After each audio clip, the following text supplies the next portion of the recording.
Assalamualaikum warahmatullahi wabarakatuh. Selamat datang kembali di channel Dedi Sapa Teman. Hari ini adalah hari kesekiannya di bulan Ramadan kita menjalankan ibadah puasa. Dan semoga teman-teman yang menjalankan ibadah puasa tetap diberikan semangat seperti semangat mendukung dan mendoakan timnas Indonesia lolos langsung dampingi Jepang ke Piala Dunia 2026.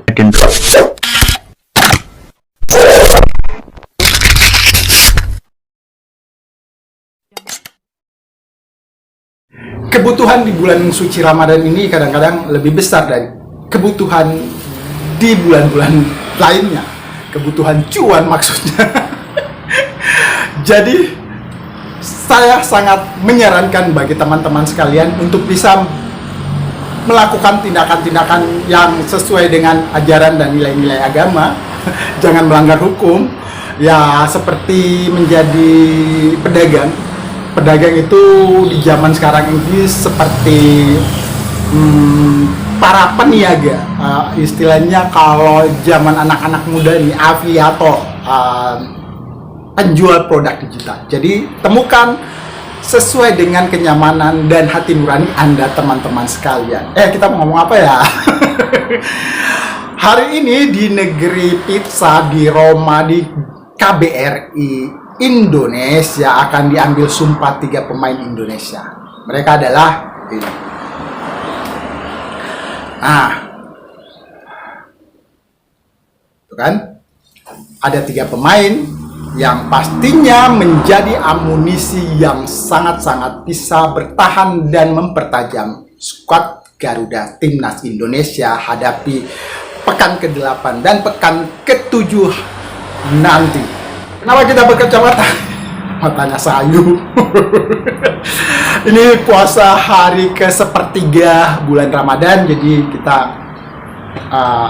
kurang tidur, enggak juga, tapi mata kita seperti mata panda. Apa ya?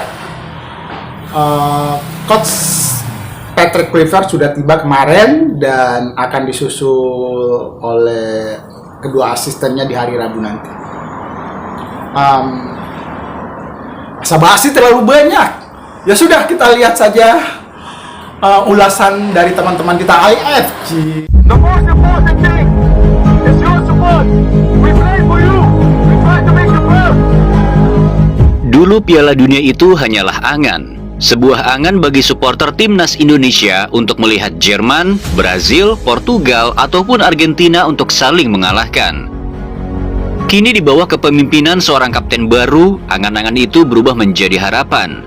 Bukan hanya sekadar harapan yang hanya menjadi angan hampa, melainkan harapan yang sungguh terlihat jelas di depan mata. Ya, dialah Jay Itzes, seorang pemain yang bisa mengangkat level timnas Indonesia menjadi tim underrated yang paling menakutkan saat ini. Kita tentu masih ingat bagaimana semua negara berebut ingin satu grup bersama timnas Indonesia. Selain posisi ranking FIFA kita yang begitu tertinggal, juga ada faktor historis yang mana timnas Indonesia dianggap adalah tim yang bisa menjadi lumbung gol, apalagi bagi tim-tim Timur Tengah. Dan benar saja, tim ini pun berada di grup paling mengerikan yang ada di zona Asia. Coba kalian perhatikan, di grup A tidak ada satupun negara yang menjadi peserta tetap Piala Dunia. Dan di grup B hanya ada satu tim, yaitu Timnas Korea Selatan. Sialnya, di grup tempat Timnas Indonesia berada yaitu grup C, ada 3 tim yang menjadi langganan Piala Dunia. 3 tim itu adalah Jepang, Australia, dan Arab Saudi. Kemudian 2 tim lainnya yaitu China dan Bahrain merupakan 2 tim yang dikenal mampu menguasai elemen unik, yaitu elemen mengendalikan wasit. Sungguh grup ini dijuluki sebagai grup tersulit atau akrab juga disebut grup neraka zona Asia. Dan yang terjadi, nasib sial juga dialami oleh negara-negara di grup C. Negeri yang awalnya mereka pikir akan menjadi juru kunci dan menjadi lumbung gol, namun dengan segala macam rintangannya, negeri ini justru menempati posisi ketiga klasemen sementara. Dan yang paling menakutkan bagi tim lain tentu saja, negeri ini tampaknya benar-benar ingin menyingkirkan Australia dari posisi runner-up di grup C. Hal itu tentu tak terjadi secara kebetulan. melainkan karena ada sebuah impian besar, juga kerja yang teramat keras dari defender sekaligus kapten timnas Indonesia bernama Jay Itzes. Ada kalimat dari pemain ini yang kalimat itu cukup membuat kami merinding. One of the dreams is playing on the World Cup with Indonesia. Dalam sebuah podcast bersama Tom Haye, Jay mengatakan, "Aku punya impian, yaitu bermain di Piala Dunia bersama timnas Indonesia, yang mana itu adalah impian terbesarku." Hal yang menarik dari apa yang Jay sampaikan itu bukanlah soal impiannya. Karena jangankan pemain timnas, pemain yang bermain di Liga 3 sekalipun tentu punya impian ke Piala Dunia. Namun Jay Itzes menjelaskan tentang impiannya itu dengan mengatakan, "Masalahnya, kamu boleh bermimpi, tapi kamu juga harus punya rencana. Karena kita tidak bisa hanya bermimpi kemudian mengatakan, oke, mari kita lihat apa yang terjadi. Maka kamu harus benar-benar bekerja untuk impian itu, di luar dan juga di dalam lapangan." Melihat dari apa yang Jay Itzes sampaikan, tentu saja kita telah melihat bagaimana pemain ini benar-benar bekerja keras dan punya rencana yang terukur untuk menggapai impiannya. Ia sadar hanya tim dengan pemain-pemain terbaiklah yang dapat berada di pentas Piala Dunia. Maka yang terjadi, Jay bekerja keras, mulai dari level klub. Bahkan Jay membiarkan dirinya ditempa dengan keras, yang hampir setiap pekannya, Jay harus berjibaku dan berduel melawan striker buas di Serie A. Kita tentu telah melihat bagaimana seorang Jay berduel dengan Morata.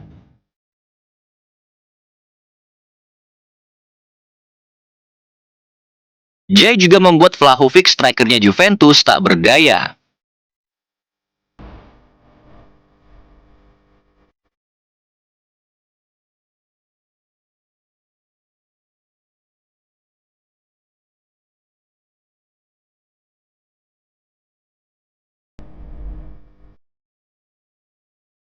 Lauro Martinez yang tak bisa berbuat banyak.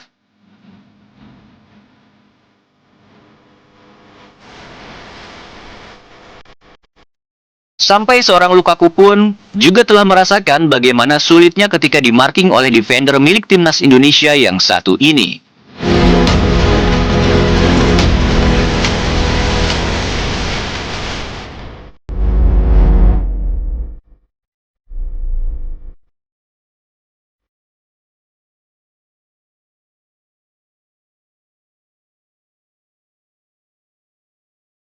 Di era Jay Itzes lah untuk pertama kalinya dalam hidup kita memiliki impian untuk datang ke Piala Dunia. Impian yang bukan hanya sekadar angan-angan, melainkan sebuah harapan yang benar-benar nyata ada di depan mata.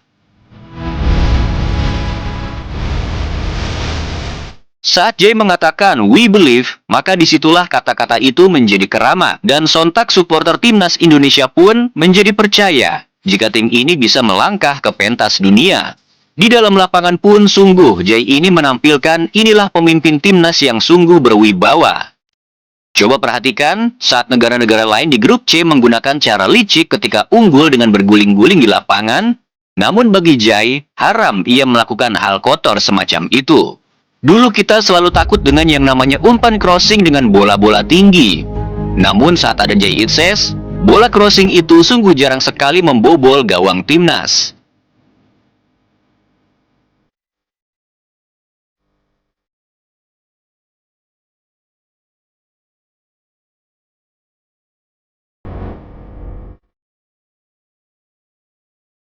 Coba perhatikan gairahnya saat ia menanduk bola. Ia tak diam, tapi ia langsung bergegas untuk menutup ruang.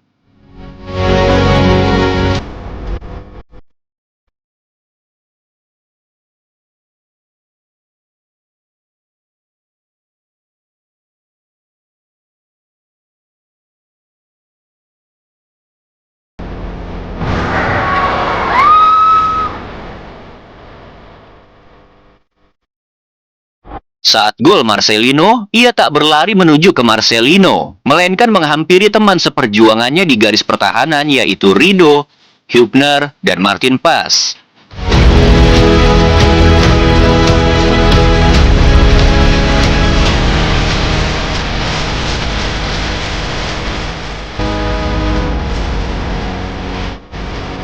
Namun saat Marcelino kesakitan dan wasit tetap melanjutkan pertandingan, lihat siapa pemain yang paling marah saat itu.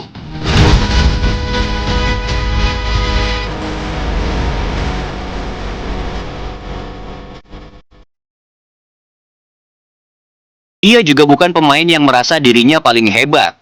Walaupun STY jelas mengatakan, jika di timnas saat ini, Jay Itzes lah pemain yang paling kuat. Jay pernah mengatakan, ia tak mau menggunakan nomor punggung 4 di timnas Indonesia. Yang mana nomor punggung 4 itu adalah nomor punggung andalannya, sekaligus nomor punggung yang ia kenakan di Venesia. Tahukah kalian alasannya? Karena Jay begitu menghormati seorang Jordi Amat. Ya, waktu itu Jordi Amat nggak dipanggil waktu itu cedera. Saya tawarin, kamu mau pakai nomor 4 apa enggak? Enggak, saya masih mau pakai nomor 3. Nanti nomor 4 ada Jordi. Kalau Jordi sudah pensiun, baru saya mau pakai. Dia masih menghormati. Saat usai laga, ada momen haru yang terjadi. Ketika semuanya berselebrasi, kemudian ada staf timnas yang masih bekerja dan membawa tumpukan air minum. Jay lah yang meminta staf itu untuk melakukan, letakkan saja air itu, dan ayo rayakan kemenangan timnas.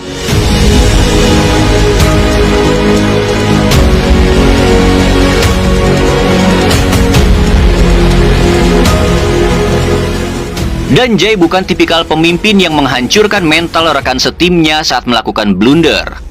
Kita tak pernah melihat Jay marah yang bentuknya menyalahkan rekan setimnya. Jay merupakan pemain diaspora timnas Indonesia yang berasal dari darah sang kakek. Jay pernah bercerita jika kakeknya juga merasakan kehidupan yang sangat sulit.